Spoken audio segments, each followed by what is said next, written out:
How you doing, green industry business leaders? This is episode number 20 of the Green Industry Profits Podcast, where we talk about how green industry companies can grow in a profitable way. In today's episode, we had a conversation with Erica Krupin, owner of Krupin's Poopin Scoopin.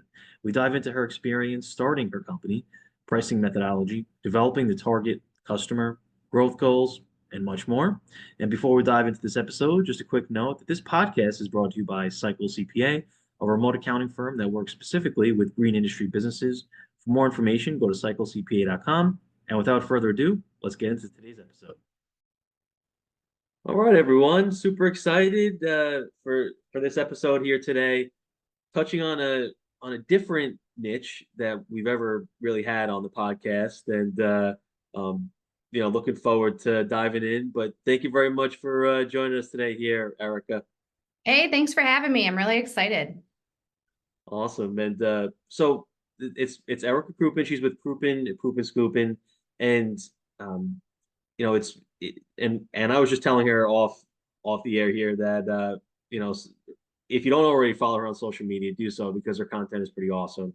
But before we dive into all that, Erica, you mind just letting everyone know how you got into the industry and a little bit about yourself and the company? Yeah, absolutely.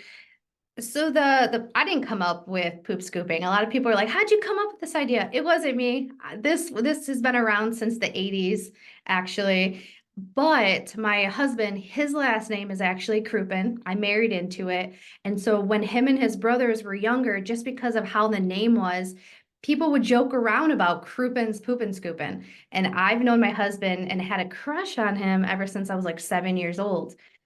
And life happens, we get together, and I'm working at a pharmaceutical, I'm working at a hospital in the pharmacy doing pharmaceutical. Okay. At 18, this was a life-saving position for me. It got me out of the neighborhood that I lived in. It got me around other people. I was able to have like a stable life, but I hated that job. Like it sucked the soul literally out of me. So I needed to figure out like, how the heck am I going to get out of here? Like, what am I going to do? I don't really have any skills, mainly because I hadn't like worked and developed any. I decided to go to school I became an esthetician. I did skincare. I ripped off a whole eyebrow off of this lady's face. The whole eyebrow, I just took it off. I was like, well, I don't want to do that anymore. That's probably not for me. So then I was like, I'll go to school to be a physical therapist assistant. And I really struggled. I really struggled through school. I mean, I'm persistent. That's one thing about me is like, I won't give up. I will keep going through. But I eventually, like, I didn't get accepted into the program the first time when I applied for the PTA. And I just told Josh, I was like, if I can be completely transparent with you, I don't love this, but I didn't want to give up because you have been so supportive. And that's my husband's been so supportive with everything along the way. And he's like, it's fine. I can tell your heart's not in it. I kind of need you here at home. Figure out what it is that you want to do while I was still working at the hospital because I didn't want to give up that job. Well, I was standing in the kitchen. I was looking out my window and my dog was taking a poop. And I was just like, huh. I'm going to do that Krupin's Poopin Scoopin thing. So I turn to my husband. I say, hey, can I have that Krupin's Poopin Scoopin name? Is it fine? Can I use it? And he was like, yeah, sure. So literally the next day I went and filed for a DBA, started my business. And then I started researching things like crazy. Everywhere and anywhere, anybody that would talk to me, I was trying to talk to them. And it's been 6 years since that has happened. Wow, that's such an interesting journey there in the start. And wow, and then for as for the company, how did you approach getting some of the customers at first? What was your strategy? I was shameless. Anybody and everybody that would talk to me, I was screaming from the rooftops. I'm Erica Krupin with Krupin's Poopin Scoopin. Do you have a dog? If so, I would love to scoop your dog poop. And people are like, you're a wacko. Like, what are you talking about? Because at this time, like, yes, the industry was around, but it still wasn't very well known. And our market wasn't super warm at that time. And so I was posting in buy sell trade groups. Yeah, I had mixed reviews. Some people were quite nasty towards me. They were nasty towards any potential customers. And then other people, the main thing was, this service exists. What? Tell me more. And so I really realized that I needed to create awareness and I needed to educate what this service was. And so that's what I really, really focused on. I passed out business cards and donuts. I would go to local pet shops and vet offices and say, "Hi, I'm Erica with Krupin's Poopin Scoopin. I'm a newer dog waste removal business in the area. Can I leave these business cards and donuts here?" Who's going to say no to donuts, you know? And so that's kind of how I got my foot in the door and just introduced myself. And I just, like I said, I was just shameless. Anybody that would talk to me, I was talking to them. Wow. And has that strategy changed at all from when you first started the company and those marketing and sales strategies versus even now, as you operate the company? So I think those strategies still work. I have changed. Like we were talking about earlier, I'm in the phase of like I'm burnt out because when you first start the business, you don't know what to expect. You are learning so much. You're so optimistic. You're so excited. And if you were like me, I really wanted to get out of the hospital. So I was like, I got to do anything and everything to get out of there. But then once you start growing, you start making some money, you have consistent customers, things start to get a little cozy. That's where I started to get a little bit lazy, to be quite honest. And then I didn't want to go out there. I didn't want to make the connections. I just wanted to post on social media.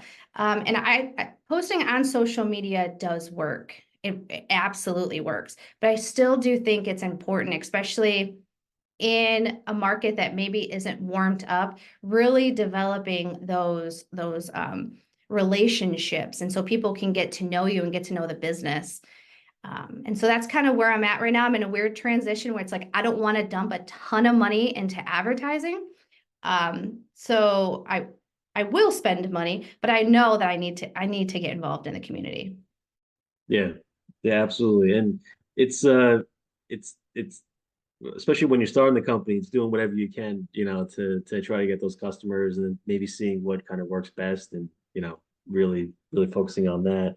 Now, when it comes to the business and the processes and just going to properties and um, just that whole aspect of it, did you follow any other specific person or process or anything, or I guess when it came to building them? Because I know that there's a lot of resources out there for the green industry in regards to the lawn maintenance and hardscape side and some of the other industries, I guess. How did you learn all of that stuff?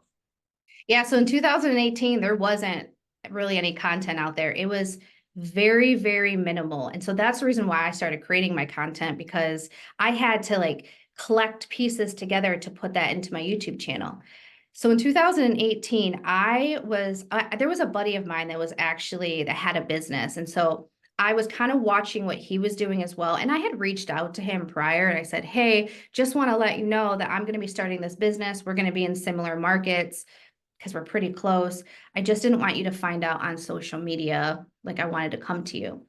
And this is really, really important to me because he could have easily shut me down. He could have been like, "Oh, she's a competitor now." But instead, he was like, "Welcome to the community. There's plenty of dog buttholes around here. If you need any help, let me know."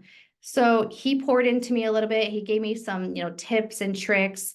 And then I found this community on Facebook. At the time, it was so tiny. It was just like, I think it was just called like Pooper Scooper something. It was the only Facebook community, and you had to be invited in. And there was only like 200 of us at the time. And we all just kind of shared our stories and different tips and tricks and leaned into each other. And like I said, anybody that would talk to me, I gathered advice from, and then I filtered that out, of course, because as you know in business, like people do things differently. So you have to try it out, see what works for your business and what you like, and then what you're able to replicate. And that's what I have done over the past. 6 years or so. Wow. Yeah, no, it's great to have that community. And then as for maybe when you're going to properties and you're determining your estimating and your pricing, I guess what is your approach with that? Or I guess what would that typically look like when you go to a property and you come up with your estimate? So this is how I do mine. Some people charge per minute, they charge per bucket. I do a tiered method. I break my yards down into 1/8 of an acre, 1/4 of an acre, 1/2 of an acre, and then an acre. And that's how I base my price. Like I know typically I can get in and out of a property for a weekly service, like a 1/8 of an acre in 15 minutes or less. And we can average 3 of those an hour. And so I was like, okay, what do I want my man hour rate to be? And so this is like changed over time because when I first started, I was like, you know what? I'm going to charge everybody $55 a month. Why? Because my favorite number is 5. So there was no rhyme or reason in the beginning, but I quickly learned that I wasn't able to, like, I wasn't making any profit, especially when tax time came around. So now it's the industry kind of like minimum is you want to be producing $60 per hour.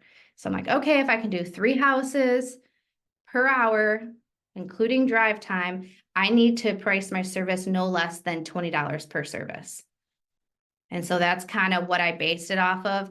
I'm sure your team, could come up with something better and like, because you guys are numbers people, but coming from somebody that doesn't really understand numbers, that's just how my brain was able to process it. Okay, well, I shouldn't be going to somebody's house for any less than $20 per service. Absolutely. Yeah, no, and that's I think when you first start out, it's funny because your favorite number was 5, but other companies that start, they don't, there aren't many things to kind of go off of, right? Maybe you have to see what the competitors are charging and, trying to see how long it's going to take you to perform the work, which takes time. So, now, Can I add on to that, please? yeah, That's another thing I forgot about. So I did do research. Like I was looking at other people's websites and I did notice that a lot of the other companies were much lower. Like they were charging very low rates. And so was a period of time where I was like, I need to charge less. And so my husband and I, we were out because my husband helped me. Like I said, he's super supportive. We were out doing spring cleans, which now in my mind, it's so crazy to me to think we were only charging $50 per spring clean. And we worked from sun up to sundown during the spring rush. And we were so excited. We're like, we made $1,000 scooping dog poop, but there was really 2 of us and we worked all day. And so, I mean, now it's really not that great, but at the time it was mind blowing. But when I was looking at everybody's prices, I was like, well, I need to be lower. But I didn't think to look at how are they operating their business because you can't see that online. What do their vehicles look like? What are their hours of operations? What do their uniforms look like? What is their marketing material looking like? What does their level of staff look like? Do they have staff? And so once I started seeing other companies, I started to understand that if I wanted to have hot pink branded vehicles, if I wanted to have quality staff members, um, vehicles that aren't rust buckets and don't sound like lawnmowers when you pull up or leaking oil in people's driveways, I needed to up my rates. And the first time I increased my rate, I was like sick to my stomach. I sent out the email and closed my eyes and shut my laptop. And I was like, I don't want to see, like, my whole business is going to fall apart. There was some kickback. Some people were like irritated, but I didn't lose that many customers. It was fine. yeah, no, that's awesome. And again, that's something that we see a lot of companies go through as well, Erica. It's that move from, okay, let's get the business in, and then it's okay, what should the pricing actually be at this point?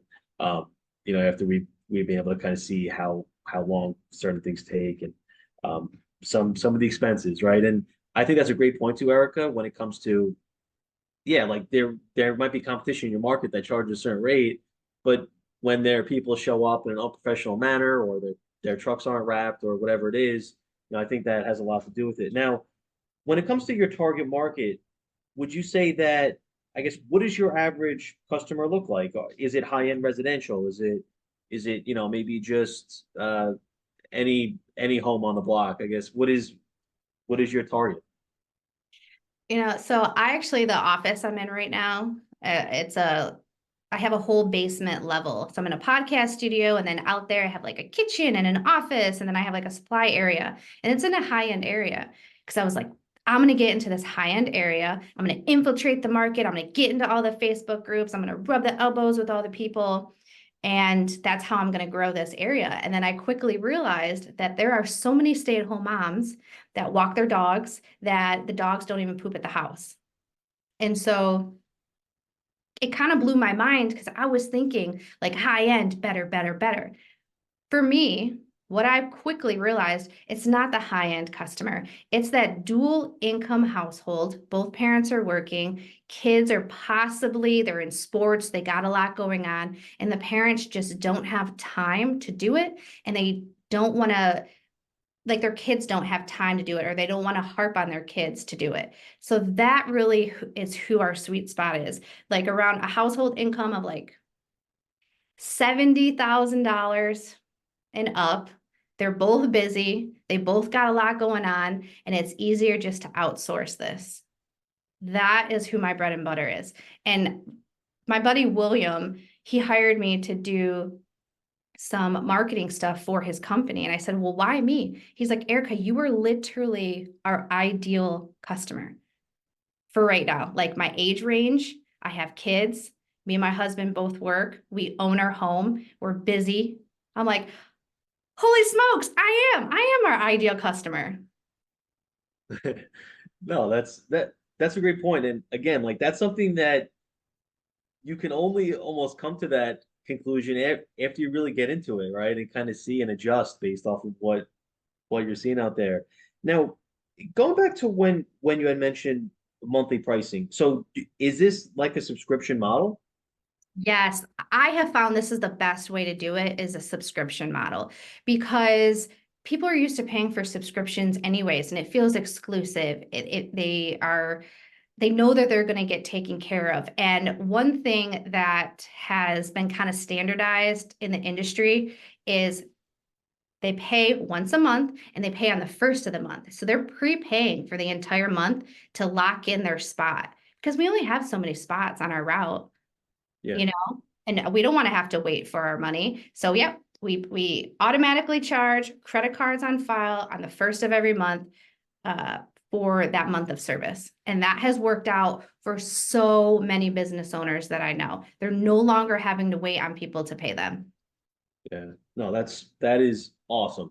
Um, but now with that being said, how many times do you visit the property each month?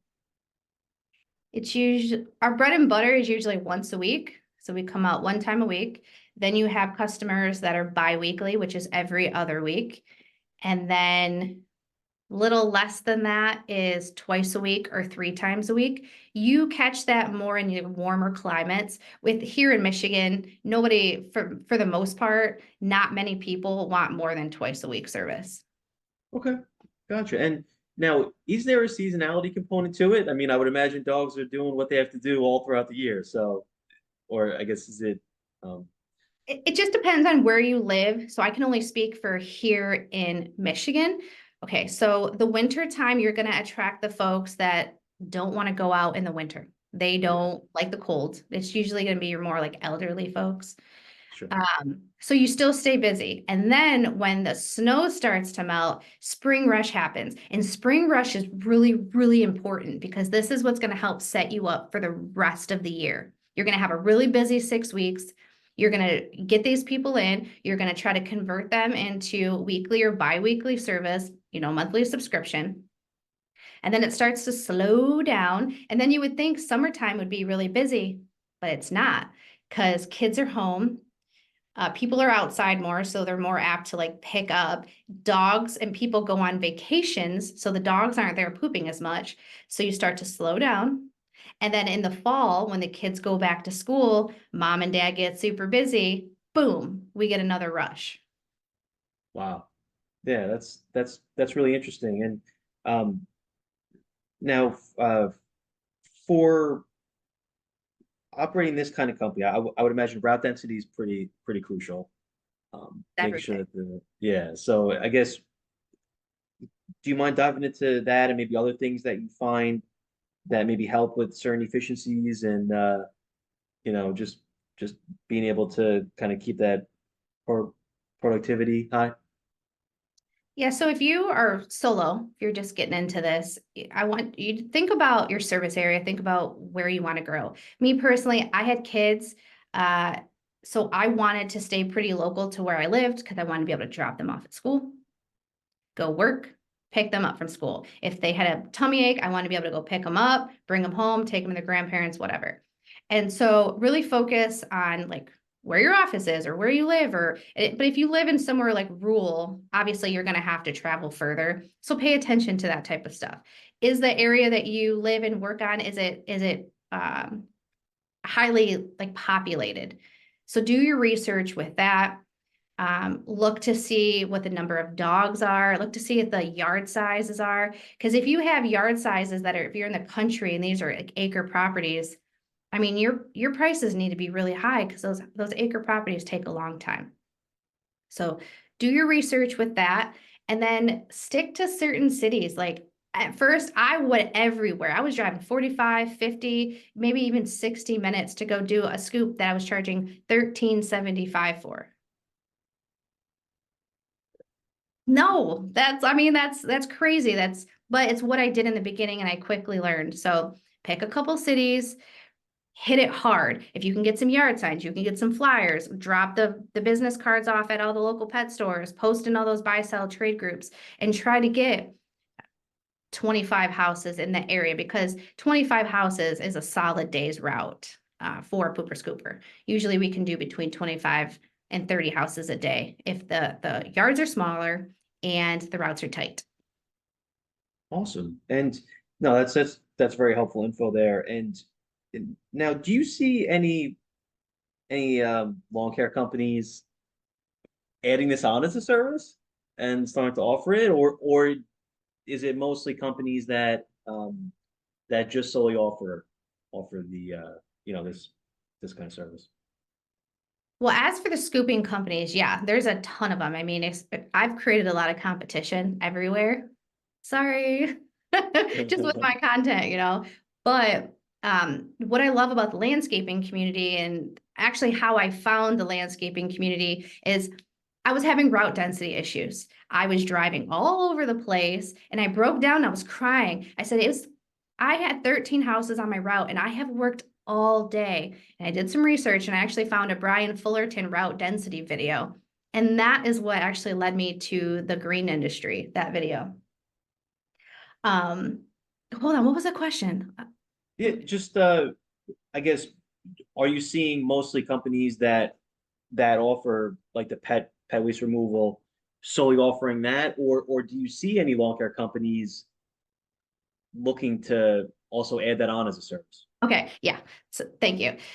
So with with the landscapers, I now because they are seeing my content, because I'm following them, they're following me, they're seeing that this is a thing, they're wanting to add it because a pain point for them is the dog poop. One of the worst stories I've heard is the landscapers out there, they're getting it with the trimmer and then they hit a pile and boom, they get a face full of dog waste. Oh no. It's awful. It's an awful experience. And these customers, they just don't care. And so this is a pain point for the landscapers. So I think a lot of them want to offer the service, but what the issue is not everybody can handle the smell of dog poop. Not everybody can handle the looking at it. So some of the guys that I talked to, I'm like, just add it. You can upcharge, you can add extra like $10, extra $7. You're already at the yard, whatever. They're like, dude, I can't handle the smell. It grosses me out. And so if you are a landscaper and you don't have the time, you don't have the staff, try to link up with a scooper to try to correlate your schedules, try to, or know that you can add this on just to make sure you're sanitizing your equipment. You guys, that's the only thing that I ask. Please make sure you're sanitizing your equipment between stops because you don't want to transfer bacteria to another house if a dog has worms or parvo or something like that. Yeah. No, that's a great point. And it's I guess even when looking for employees within the pet waste removal industry, I guess when they apply, maybe it's the I guess you would assume that they're probably okay with the smell and stuff like that. But I guess what do you kind of find, um, with that? Are there questions that you ask to kind of filter people out, or I guess what are your thoughts on that? I'm not a pro at this because I haven't grown a large team, but I have had about 5 or 6 people that I have filtered throughout and have either quit or I've had to terminate over the years. Yeah, And yeah, I'm very upfront. I just say, dog waste removal, you will be scooping dog poop. You have to be okay with the smell and the look of dog poop. So I do put all like the nasty stuff in there so they're fully aware. yeah, And a lot of times we get people that are dog owners already, so they're okay with it. But the thing is it's a lot different when it's August and that poop is just rough, like it's just yeah. a rough smell. It's just a rough thing all around. So it is a lot different. So I'm super upfront with them. But when we're hiring, we're also looking for certain personality types. Yeah. And I learned this from my friend Adam and Lindsay. Are you familiar with the DISC profile? DISC? I've heard of it. Yes. Okay. So as business owners, a lot of us have D personalities for the most part. So I'm a DI. The I is where the spunkiness comes from, and I'm super chatty and I like to be engaged with people. The D is like, we're getting stuff done, we're making this business. Essentially, for a scooping technician, you really don't want that type of personality because it makes it really difficult to focus, and you have to be super intentional and focus when you're scooping. So you want to look for that SC or CS personality because they're loyal, they're attention to detail, they like procedures, and they like to just get things done to completion. So that is what I looked for my recent hire.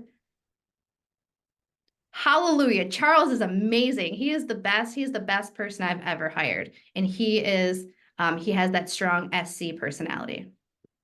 That's awesome. Yeah, no, it's great to, and sometimes it takes, maybe going through a couple of candidates to find the right one. And um now I do want to go back to some of the lawn care companies potentially working with pet waste removal company, or I guess even if they don't add it on as an internal service, would you recommend maybe them even subcontracting with a pet waste removal company, or maybe just building out partnerships with them with like you said, maybe them knowing, okay, we go, this time of week or whatever it is, so that way it's all done before, the lawn care crew can kind of go in. Well, that's a tough thing too. So we have our routes, and when we talked about route density, it's important to, pick your area so you're not driving all over town. And so say for instance, if you pair up with a company that services, say for instance, Livonia, that's where in my area, you service Livonia on Tuesdays, but the lawn care community services them on Friday and they want you to come on Thursday. That's not going to work out. So if you Yeah, are trying to find somebody to pair with, see if your guys' schedules are fairly similar. And then you also want to see if your businesses are run similar. Because when I pair up with like a landscaper, I won't pair up with somebody that's like a bucket or I don't know, what do you guys call the chuck in the truck. yeah, I was gonna say bucket Bob and Scoopin Scoop. That's what we call ours. But like, I want somebody that has a CRM. I want somebody that communicates with the customers. I want somebody that um, closes the gates because I'm not getting blamed for a gate that hasn't been closed. So I do look for companies that kind of have similar values to me that I want to work with because I don't want to associate my business with a company that isn't doing good work and doing good Yeah, business. absolutely. And I know you mentioned CRM. So what does your tech stack look like? What software do you use in your I use Jabber. company? The CRM I used to run, grow, and manage my small pooper scooper business. I like Jabber because it has everything that I need. The customer communication, which I can text message and email, because we always text our customers when we're on the way. Hi, this is Erica with Krupin Scoopin. We're on the way to scoop. We do the service. Then when we leave, we let them know that their scoop has been completed and their gate is secured. And we email them a picture of their closed gate. So they know that their gate has been secured and their pup is safe. The That's reason why we do this is because I've been blamed for dogs getting out before, and they were livid, and I had to spend a lot of money to get the dogs out of like doggy jail. Thank God that they were okay, right? Oh It could no. have been a lot worse, but still, it cost me like $500 or $600. Wow. Yeah. So And you can do all that through Jobber? yeah, we can send an email. You have to like set up a job form Yeah. in every job, which is easy. Like it's automated. So we can do that. We can do our invoicing. We do all of our scheduling. Jobber has reports. And so I've been with Jobber since 2019, and they just keep adding features, and it's just getting better and better as the years go on. Wow. No, that's awesome. And then so as for your plans, Erica, I think this is definitely a well needed service in the community. Um, I would imagine that there's definitely a lot of people looking for this kind of service. I guess what are your plans with the company moving into the next 5 years? Well, I want to keep creating awareness because the search volume isn't as high as you would think it is, because a lot of people still don't know about the service. I want to keep creating awareness, and I want to keep growing. I want more scoopers. I want to eventually get an operations manager. I eventually want to have somebody that does the social media other than me. Because when we were talking off air, like I'm burnt out. Like I am burnt out, and I need people and I want people. I'm finally at the point where I'm like, I don't need to do this on my own anymore. I can have people help me. So that's what the goal is. As for revenue wise, I mean, this business can grow as big as I want it to. So I don't know. I don't want to put limitations on myself when it comes to revenue. I just want to start growing the team. Yeah. No, that's pretty exciting. And like we said, we were discussing off the air a little bit. I think every company goes through that point where, you start to realize that maybe having others help out and kind of step in is the way you can really start to scale a company. So Well, that's because too, like you have different growths in business. I mean, at least with me, this is my personal experience. Like I had years of revenue growth. And then this year has been like a personal development growth era because a woman that I had to let go, she was my primary scooper, like my main person. She totaled out two of my cars, like two company cars. And that's wow. huge. Like not only did I lose the vehicles. I had to learn how to do unemployment and workman's comp and then have that difficult conversation with her. And I felt like I lost a best friend, all while like still managing personally, like stress at home, my stress. And so I think like just as business owners, we have to understand like the ebbs and flows. And if you are just doing it by yourself, try not to beat yourself up too much if you don't have a year of revenue growth. But if you Yeah. grew as a person and you learned new stuff, then you still did grow. It was just in a different way. So next year, because accidents happen, it's going to happen. We're on the road all the time. Now Yeah. I know exactly how to handle the situation.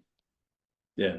And I love that you brought that up, Erica, because like I know one of the companies we work with, I think that their revenue actually went down by 15% from the previous year, but their profits skyrocketed. Oh, So nice. it's kind of, I think it is exciting, getting that revenue growth, especially as you start the company. But I think there's other things that, can really help people even get out of that, feeling of being burnt out or stuff like that. So I think that that's a great point there, Erica. Um, and I guess anything else you'd like to leave the community with in regard to maybe just advice or pointers or anything that you've learned along your business journey? Oh gosh, I've learned so much. I really do, just because this is a pain point of mine specifically right now, is start learning how to develop people. And if you need to work on yourself, develop yourself. Obviously, keep working on yourself and start developing other people so you can bring them into their company. Because if you do want to grow past yourself, it's it's exhausting, and you only have so much energy to give. And with me, I started dropping plates in all different places, and then last week I blew out 2 discs in my lower back. So physically, I can't scoop anymore for quite some time. They're saying between 3 and 6 months. So this is forcing me to have to hire. And it's something that I've been putting off because I felt like I was burned this past year. Like it was really, really painful. But now I'm like in a position where it's like, get over it, Erica, suck it up, quit being such a baby. Your body is like, kind of breaking down on you right now. And it's not necessarily because of scooping. I fell down the stairs, and this was just kind of like it all compounds onto each other. We're in physical jobs, we do physical labor. So we need to be thinking about the future because eventually something's bound to happen. So, Yeah. long story short, think about the future, invest in some people, and just take action quickly. Yeah. No, thank you, Eric. And I think it's like I know even myself when I reflect back, some things that you see as maybe a big negative in that situation, it almost turns out like the thing that results from that and the journey after that almost is fantastic, right? So then it's almost like when you look back on it, even if you go through some of those tough points, it's you're almost grateful to a point because then you wouldn't have kind of been where you are. So but listen, I wish you the best in regard to recovering from that back stuff. And I appreciate you sharing a lot of info. I think it's a great niche. And what is the best way people can reach out if they're interested to learn more or just to talk with you, Erica? All right, perfect. So if you want to learn more like tactical information of how to poop scoop and how to do the business, follow me on YouTube at Erica Krupin, or you can type in Krupin's Poopin Scoopin. I'll pop up. And then on Instagram under Erica Krupin. And if you want to listen to the podcast, I am at The Scoop Podcast with Erica Krupin. Awesome. No, it's great stuff, Erica. And thanks again for joining us. All right. All right, thank you so much. It was nice hanging out. Talk to you soon. Bye.